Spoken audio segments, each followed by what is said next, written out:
Assalamualaikum warahmatullahi wabarakatuh. Saya Sahrul Ramadan dari jurusan Sistem Informasi. Saya ingin menjawab pertanyaan dari mata kuliah Rekayasa Perangkat Lunak Sistem Informasi R03.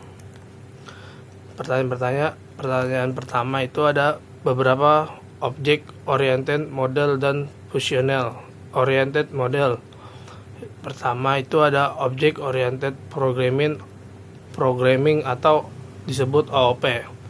Adalah pemrograman berdasarkan konsep objek yang dapat berisi data dan bentuk bidang sering dikenal sebagai atribut dan kode dalam bentuk prosedur sering dikenal sebagai metode. Bahasa pemrograman OOP meliputi C++,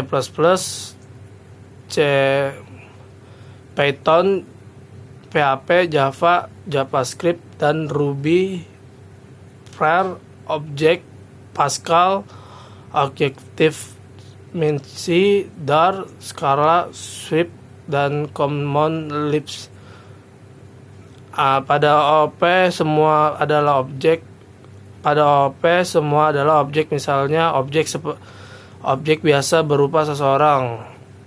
Orang itu akan punya nama properti dari objek dan akan tahu bagaimana caranya ia berjalan metode dalam OOP dianggap sebagai prosedur pada PP, tetapi di sini metode menjadi milik objek tertentu. Aspek penting dari OOP adalah kelas. Aspek yang terpenting dari OOP itu adalah kelas. Kelas dapat dianggap sebagai cetak biru untuk suatu objek. Contohnya itu ada nanti di Word saya, Pak. Yang B, Functional Programming atau FV adalah paradigma pemrograman gaya membangun struktur dan elemen pada program komputer yang menyuguhkan komposisi sebagai evaluasi fungsi matematika dan menghindari perubahan keadaan dan data yang bisa berubah. Pemrograman fungsional atau FV adalah tentang bagaimana cara meneruskan data dari satu fungsi ke fungsi lainnya. Untuk mendapatkan hasil yang dihendaki dalam FV, fungsi diperlukan sebagai data. Artinya, Anda dapat menggunakan sebagai parameter membangunkan fungsi dari fungsi lain dan membangun fungsi khusus. Itu contohnya ada di Word. Nomor 2, contoh paratif maintenance dan paratif maintain. Ini pertanyaan keduanya. Jawabannya itu ada paratif maintenance, itu ada macam-macam preventive maintenance dalam perusahaan. Terus ada lagi perfective maintenance, itu ketika pengguna sistem atau stakeholder berupa requirement dari sistem yang kita bangun. Terus yang ketiga, nomor 3, quality of design. Kualitas menurut desain, quality by design atau QBD adalah konsep yang pertama kali dijelaskan oleh pakar kualitas Joseph M. Juran. Falsafah yang mendasarinya adalah kualitas harus diintegrasikan dalam setiap langkah proses, bukan hanya diuji di bagian akhir proses. Untuk memastikan kualitas produk akhir yang konsisten, meskipun pada awalnya banyak digunakan dalam proses produksi otomotif dan elektronik, QBD baru-baru ini dapat perhatian besar dalam industri proses khusus segmen bahan kimia dan farmasi seperti yang dibahas dalam dokumen teknis ini.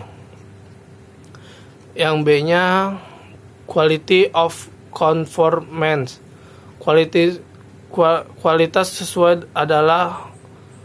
kesesuaian adalah ukuran mengenai cara produk memenuhi berbagai persyaratan atau spesifikasi suatu produk di ikatan memiliki kualitas kesesuaian apabila produk tersebut tidak menyimpan dalam spesifikasi yang ditetapkan dan dapat memenuhi permintaan konsumen sehingga konsumen merasa puas dengan produk yang diterimanya. Yang ketiga ada quality control. Pengadilan mutu quality control atau QC untuk akronimnya adalah suatu proses yang pada intinya adalah menjadi entitas sebagai peninjau kualitas dari semua faktor yang terlibat dalam kegiatan produksi. Terdapat 3 aspek yang dikenakan dalam pendekatan ini, yaitu ada 1 unsur-unsur seperti kontrol manajemen pekerjaan, proses-proses yang terdefinisi dan telah berkelola dengan baik. Kedua ada kompetensi seperti pengetahuan, keterampilan, pengalaman, dan kualifikasi. 3 ada elemen lunak seperti kepegawaian, kepercayaan, budaya organisasi, motivasi, semangat tim, dan hubung yang berkualitas. Yang keempat ada Yang nomor 4 itu ada automatic dan konsistensi. Automaticity adalah keseluruhan dari tindakan yang harus diselesaikan atau dibatalkan, namun sebuah proses atau transaksi tidak dapat sesuai secara parsial. Yang B itu ada konsistensi. Konsistensi adalah proses pengambilan sumber daya dari satu bagian yang konsisten dengan bagian lain. Nomor 5 itu ada konfigurasi item 3. Configuration item semua hal yang bisa membuat servis IT jalan, contoh polisi, project, dokumentasi, staff, supplier. Ini dikolek oleh tools yang L-nya sebut CMS. Yang nomor 6 ada software configuration management flat. Manajemen konfigurasi perangkat lunak SCM sering disebut juga manajemen perubahan. Change management adalah serangkaian kegiatan yang dirancang untuk mengelola perubahan dengan mengidentifikasi produk atau hasil kerja yang kemungkinan besar akan mengalami perubahan. Membuat hubungan di antara mereka, menentukan mekanisme untuk mengolah berbagai versi produk kerja tersebut, mengendalikan perubahan yang terjadi, dan mengaudit dan melaporkan perubahan yang dilakukan. Dari pertanyaan-pertanyaannya yang saya jawab cuma segitu. Bila ada kata-kata salah dari saya mohon dimaafkan. Billahi taufiq wa hidayah. Wassalamualaikum warahmatullahi wabarakatuh.